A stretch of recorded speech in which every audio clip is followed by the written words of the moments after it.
Hello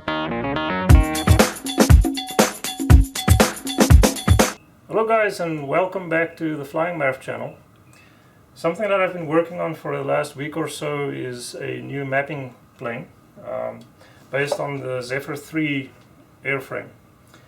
So something I thought I'd do because I know that there are some other people, at least a couple, who are in the process of building the same airframe as a mapper. I thought it might be useful for them and perhaps for other people as well if I gave you just a very short overview of how I do the layout of components when I do a mapper on this airframe.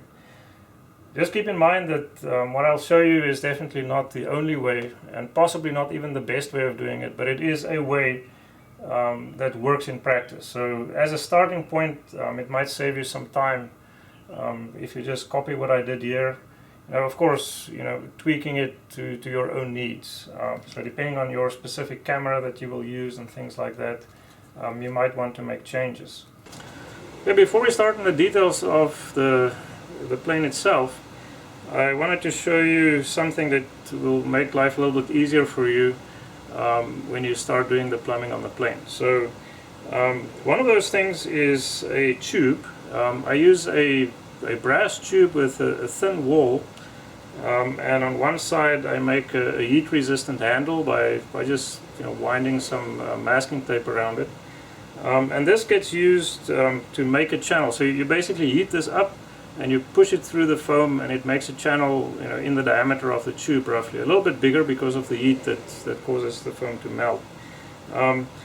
But it's in terms of the size that you need, I would suggest having something that at least makes a channel as wide as you need to pass a servo lead through, because that's the most common size channel that you need. You can also always make it wider by just making more than one pass. But just to show you how that works, you need a heat source, something like this butane torch. You heat it up, it goes very quickly, you don't have to go overboard with heating it. And then once you have a bit of heat on it, you can just push it through the foam and make a nice channel there that you can push your servo leads through. So that's one of the tools that's very useful. Other tools that you also use by heating it with a butane torch are pieces of piano wire. And here it's nice to have a selection with different widths as an end to the wire, so you can make wide cuts into the foam or small cuts into the foam. So these are very useful. And then of course you need blades, sharp blades. Very, very important to have sharp blades. So I like to use disposable blades because when it's dull you just chuck it away. Also scalpel, or these number 11 X-Acto knives. These are a staple of building airplanes, and this is no exception. It's very, very useful. The fact that you have that nice and sharp chisel point means that you can accurately cut through things like laminating foam and make intricate corners and radiuses and so on. So very useful, almost essential to have if you want to make a neat installation. And I have a lot of blades on hand, so I buy these number 11 X-Acto blades in packets of 100. So you just, as soon as you feel a dullness, you just take the blade out and put the new one in. Sharp blades makes a big difference. Now, one other thing I want to show you that if you have one, or if you want to invest a bit of money in getting a tool, this is something that you can get. This is a Weller brand soldering iron that pushes a current through a resistor loop to heat it up. So these come with their own kind of loops in the front that's made for soldering, of course. But you can just take those out and create the loop. I use a fairly thick copper wire to do this, and it heats up very, very easily with that. Now the beauty of using this is that you can actually put it into the foam and drag it through a piece of foam, pull it out, and then you can take that piece of foam out completely. So it makes the whole process a lot easier and neater compared to, you know, cutting down the sides and then trying to pluck the foam out. So just to show you there, let me see if it's switched on here, just a moment.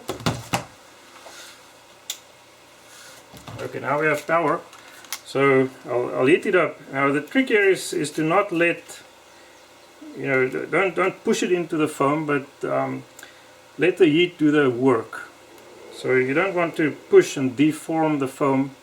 You just want to let this thing heat up to the extent that it will start to melt the foam, and then it just sort of glides through the foam. So you just gently push it into the foam, and as it heats up, it will just sink in to the required depth, and then you can drag it. So you can drag it out and make a pocket or a channel, and then you can pull it out.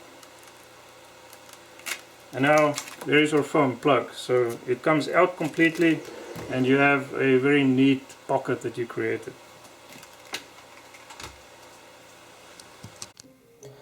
Okay, let's get started on the details. One of the things I want to point out is that it helps a lot to extend the pockets, the saddle pockets that are molded into this airframe. So this is where that weller, you know, makes it very easy to cut these pieces of foam out to make a nice neat extension of that pocket. Of course, you don't have to use that weller. You can also use a piece of piano wire. It just makes life easier to have a nice tool like that. Okay, the other thing I want to point out here is that where you have your speed controller, it's important to have cooling airflow. So since the speed controller is inside the pocket, you need to create openings for the entry of air as well as the exit of air. Something that's quite important here is that you have an adequate opening at the back. So as a general rule of thumb, you should have about twice the area in the opening at the back than you have for the intake. That is to facilitate the air, you know, actually flowing through once it enters in the front. It also helps a little bit to have these flaps here, so not just holes but flaps. What this does is it creates an area of low pressure just behind the flap there, and that helps to draw the air out. In terms of the plumbing itself, you know, you have your servo wire that comes from the servo. It goes through a channel in the wing, and you have to create the channel, you know, in the center section as well, that matches up with where you make your channel in the outside of the wing. And then your Elevon servo wire goes right through here, and you create another channel on the right hand side that goes through the main bay. And here I like to just, you know, protect those wires with a bit of sort of a windy plastic covering. It's not absolutely necessary, but you know, it helps a little bit. And then it goes right through and into the right hand saddle pocket, which is where the Pixhawk is. So that servo wire, of course, will plug right into the Pixhawk itself. Other plumbing that you will see here, so these are the wires that go to the motor. So there is another channel that gets cut in this area, in that corner. It goes through. I like to just attach the wires so that they are not too loose and flopping around with a bit of hot glue. And then it goes through, you know, to the motor, of course. Okay, and then in the front, so let me look over here. In the front corner, there in front of the ESC, you create another channel that goes diagonally to the front and exits here in the corner of the front bay. So that is where your battery connector sits. This then, of course, is where your power sensor and power supply for the Pixhawk plugs in, you know, and then your battery goes right there. Okay, so then let's move on to the main payload bay. So I like to place the camera here in the front of the main payload bay, And the reason is that this is where the CG is. So if at some point I want to use a different kind of camera, then it will not change my CG. Everything else can remain the same. So that's convenient. The other thing that you will see here is the trigger cable for the camera. I'm using a Sony Alpha 5100, and this is the multi-port cable that triggers the camera. So the camera just plugs into there, and it actually sits very snugly in this area. So the way that I do this is the hole is cut at the exact same diameter as the front of the lens. So the lens actually fits very snugly into the hole, and the hole is also rubberized with liquid tape, so that you have a nice friction fit there. And then on the back side here is just a cushion made of EPP, which just makes sure that the camera's angle in terms of the camera's pitch is where it should be. Now, something that is useful is to have a few inches of cable when you attach the camera. That just makes it easier to install the camera. So you attach the cable, and then you can manipulate the camera into its position. But just to show you that, let me put the camera in there. So I'm not going to attach the cable now, but just to show you how it goes in. So the camera sits there. The space here is almost made for this camera. The camera sits there very snugly. Once the lens goes into that hole, it's not going to move around. It's a secure fit for the camera itself, and very easy to install and take out. In the back of that bay is a nice area where you can put your data radio for the Pixhawk. So I just put it there, and then I make a sort of a half moon cut through the coroplast here to accommodate the antenna, so that the antenna can stay upright. And then moving on to the right hand side, this is where I have my Pixhawk installed. So it's quite busy in here. You can see there are quite a number of components. Something I should point out is that my GPS actually sits in a pocket that's cut into the foam from the inside of the saddle. So the GPS sits there. There's just a thin piece of foam and then a laminate on top of the GPS, and that doesn't seem to affect the GPS signal at all. So it's a nice protected, convenient way to place your GPS.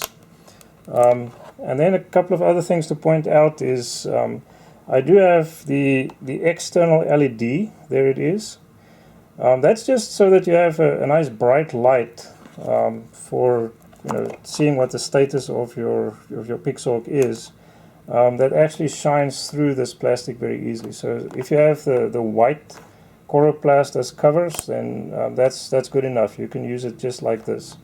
If you have a black or a dark colored coroplast, you may have to make some kind of clear window for your light to shine through, or just install the light in such a way that it's actually exposed at the surface. But this is an installation that works well in practice. The other thing that you will see here is the unit that I use to trigger the camera. So this is actually a switch that works through the relay function of the Pixhawk. It is a Pixhawk shutter cable that you can get from Mobile X-Copter. I think they're in Slovenia. So if you wonder how you could do that, effectively and reliably trigger your Alpha 51 camera, this is a way that works well. And then in the same chamber, I put my receiver. I like to use these L9R receivers, FreeSky. They have adequate range for anything that you might want to do within visual line of sight. So you really can't go wrong with a system like this. Works exceptionally well. I think you are supposed to be able to get about 2 miles of range on them, which is of course at least double what you will ever fly when you do a mapping mission according to the rules. So here you can see your I2C connector. That little expansion board goes right in there. There is the buzzer, and then there is your little button switch for the Pixhawk to activate and deactivate it. So that is basically it for the main chamber there. I use Velcro to attach the Pixhawk to the bottom. You can use the foam that comes with the Pixhawk, but in an installation like this, unlike with a multicopter, it is not as important that you use that vibration isolating foam. Just Velcroing it in works just as well. And then something I want to point out is the way that I use the external USB connector for the Pixhawk. You can see here that I put it here sort of in the attachment area for the wing itself. So when you do that, I just basically cut a hole there and I install it there in that area using hot glue to fix it in place. That's just a convenient way to get access to the USB port on your Pixhawk without having to take the whole Pixhawk out. And having the port right there ensures that it is going to be out of the way. It's not going to be susceptible to dirt or damage or anything of that nature. Okay, so now let's move on to the battery bay. And in here, something that I do is I create a channel right at the back there, on the bottom side of this bridge area. And that is so that I can place a battery right up against that bridge. And the reason is that one of the batteries that I like to use in this plane is 8000 milliamp hour 4S battery. And for the plane to balance with that battery, you have to place the battery right up against the bridge. So that's why you need that pocket there to accommodate the wires, so that you can get this battery in there and balance the plane nicely. On the other side here, here you can see where the lines from the pitot tube come through. So pitot tube in front, lines go through the wall there, and then you have to make a chamber, sort of a pocket, for the airspeed sensor right there. You have to do that again so that you can fit a battery nice and flat into this area, so that it will not bump against that unit. So quite easy to do. You just cut a pocket there, and what I like to do then is I just tape over that to create a little bit of barrier, and then I use the Velcro on top of that will hold my battery in place. In terms of the pitot tube itself, that goes through a piece of coroplast that is attached to the front here with Velcro. So this is just a way to protect the pitot tube from damage. So if the plane bumps into something, then the pitot tube will just slide back. It is important that you have your holes at the back here far enough at the back, so that the pitot tube itself will not cut into the tubing as it pushes back. But this is something that you'll notice, as you handle the plane, transport it, and so on. You very often will just have a bump on this thing, and it's very useful to not have that damaged every time that you bump it. Another thing is the Velcro itself. So if you were to get a major crash and you get crumpling of this area in the front, then the Velcro will just let go, and hopefully also protect your pitot tube from too much damage. Okay, so that's basically the overview of the plumbing for this plane if you want to make a mapper of it. Again, as I said before, this may not be the only way and may not be the best way of doing things, but at least it's a starting point. So if it's your first time building this as a mapping plane, this is something that you could copy and save you some time, and at least you will know that you will have something that's functional to start with. But please, if you have suggestions for improving the layout that might help others, please put them in the comments below. We are a small community of UAV mappers, and one of the nice things about our community is that we can help each other out. So if you have some good suggestions, ways of improving things, please let us know. And then one last request. If you are interested in seeing videos of how I actually implement this in terms of mission planner, setting up missions for mapping, and that type of thing. How do you actually make this work in practice? If that's something that you will find interesting or might need, please let us know. Please let me know in the comments below this video. And if there is enough request for that, then I will go ahead and make some videos on how I actually then implement this as a mapper. So with that, thanks very much for watching. Until next time, bye bye.